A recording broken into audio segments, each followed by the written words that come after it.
Good morning, Houston FordDaily.net, and I'm Kemp Harr. This morning my guest is John Rietveldt, the CEO of I4F. John, how you doing? I'm very well, Kemp. How are you? I'm good. For the last 3 or 4 years, we were together in Hanover, Germany, face-to-face, right about this time, talking about the new inventions and latest innovations in the flooring business, and now we're having to do this on the long-distance telephone. Life has changed a lot, and I miss our contacts, but I hope there are many times to come, Kemp. That is soon over. For us, hopefully things will be back to normal in the third quarter of this year. So let's talk about I4F. Obviously, most people know an innovation company, one of 3 intellectual property licensing companies, and one that's been kind of in the news a lot as you've taken market share. Obviously, the other 2 are Unilin and Vilenge. How was your year last year? Well, actually, it finished really good if we would compare that with what we thought it would be in the beginning of the year. Right. So when we started the year and we had our first shows, Vegas and in Atlanta, and also before that in Hanover, and Corona started, we really were concerned what that would mean for our business, for the flooring business, of course, and therefore indirectly for us. But the year became very good, because of the fact that many people had to work from home. They did a lot of home improvement. So I think our sector has been privileged compared with many other industries. Mm-hmm. So we finished the year very well. We had a very good year. You have many technologies. I guess the most prevailing one is the locking technology. And one of the reasons I want to talk to you today is around this digital printing technologies. You have a new relationship that you announced last week with Hymmen. Tell us a little bit about that, if you would. Yeah, you're absolutely right. Our core is, of course, still locking. This is also our origin. Mm-hmm. But as we grew our company, we also saw the necessity to get additional technologies, which we have in the meantime. We're working with not only ourselves, we have filed a lot of applications for new technologies, but we also represent an enormous amount of technologies from our partners. And for the last 2 years, there was an increased demand in relation to digital printing. As we all understand, digital printing has quite a lot of advantages in design, and as a result of that, the volume per SKU or per program you need to produce, and therefore the stock. So it has a lot of advantages. We have been analyzing the market in terms of who are producing digital printers, digital printing lines, and what is the position, because that's of course our core business, of their patent portfolio. We have been in discussion with a variety of different parties who had interests into this new category, if you may say so. Yeah. And we ended up to discuss with Hymmen. It's a German company, and in our opinion, the company who is represented best in terms of the patent portfolio, but more importantly for the customers, having for us the excellent quality of their printing lines.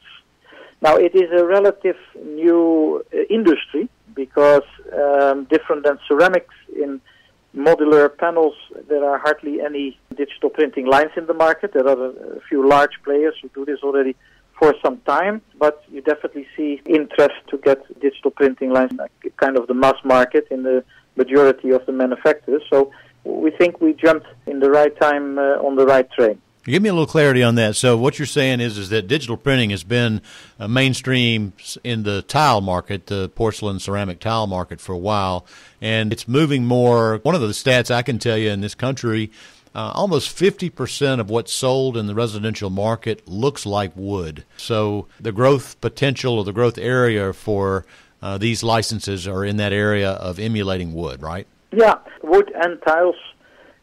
We have another partnership on grout patterns also to let the PVC panels look like real ceramics. And, through specific, in the case of Hymmen, this is called DLE, the direct liquid embossing, or digital liquid embossing. And that makes products really look natural. And it has been, of course, always the trend to let it look like wood or let it look like tiles. But I think with these digital printing technologies, you can get to the next level. So the trick is to make it look real. It's got to be 3D. You've got to have, because, when wood ages, it's got a patina to it, so you've got tonal depth. And I guess that's what this new technology gives you, right? Exactly.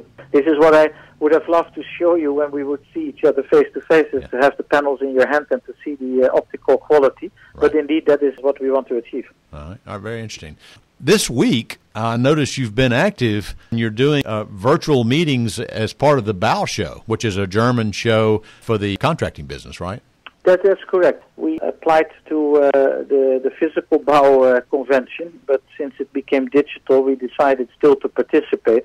In our strategy is that we want to be there where activities are done around flooring, home improvement or construction. So we are everywhere where that happens. Unfortunately, also for the ones organizing those exhibitions, most of them have become virtual. Yeah. Of course, it is not ideal. It's very difficult to get the same level of contact and show what you want to show. Right. But indeed, we are participating, and we are one of the exhibitors in BOW this week. Has that gone well? Have you been busy? Yeah, it's going well. I think in general, Kemp, it is always what you make it of yourself. We have, of course, used the show also to invite customers or potential customers where we were in discussion with, to take the connection of BOW to get them in our virtual booth, because we launched a virtual booth, a permanent virtual booth. It will also be on our website. So every time we add a new technology, we can place that in our booth so we can have more frequent contact. You know, it's not ideal, but we make it work. Yeah. All right, let me ask you, the last question, and probably the most important, is since we're not together, and usually our conversations over a cup of coffee are what's the latest innovation in the flooring business, tell us where you see, is it in core construction? Where is the latest and most interesting innovation in the flooring business focused right now?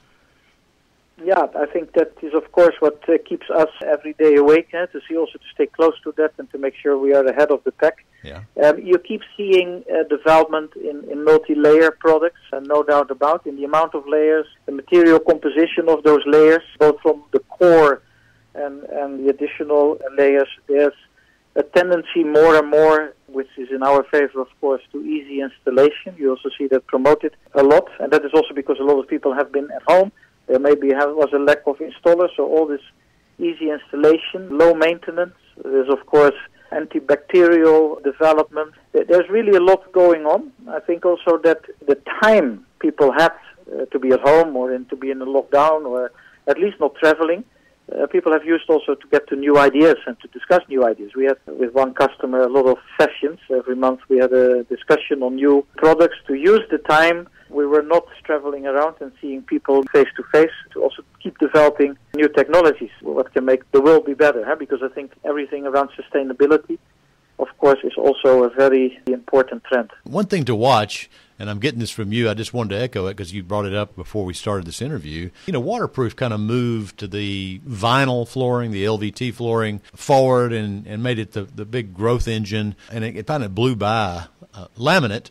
And in this country, laminate is at wholesale value probably about a $900 million business. But this waterproof technology and the locking system might give some new energy and life to the laminate business, right?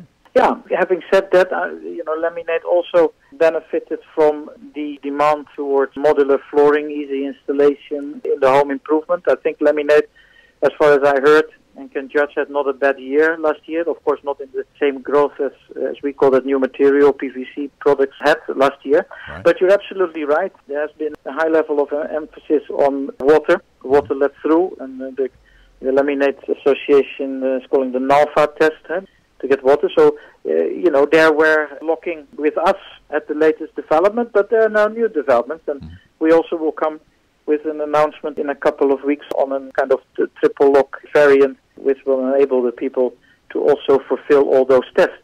Question is in how far that will go to new materials as well, because as you know, it's less important for the materials as such, but of course it is important when the water can come underneath, which is already not the case with our locking, because our locking already passes all those tests. But you need to keep improving. I think if you can make your product better, the end customer more happy, we should not hold back. All right, John, it's great to catch up with you. I hope you have a good 21 as you had in 20. Again, we're talking to John Rietveldt, the CEO of I4F, and you've been listening to Kemp Harr and FloorDaily.net.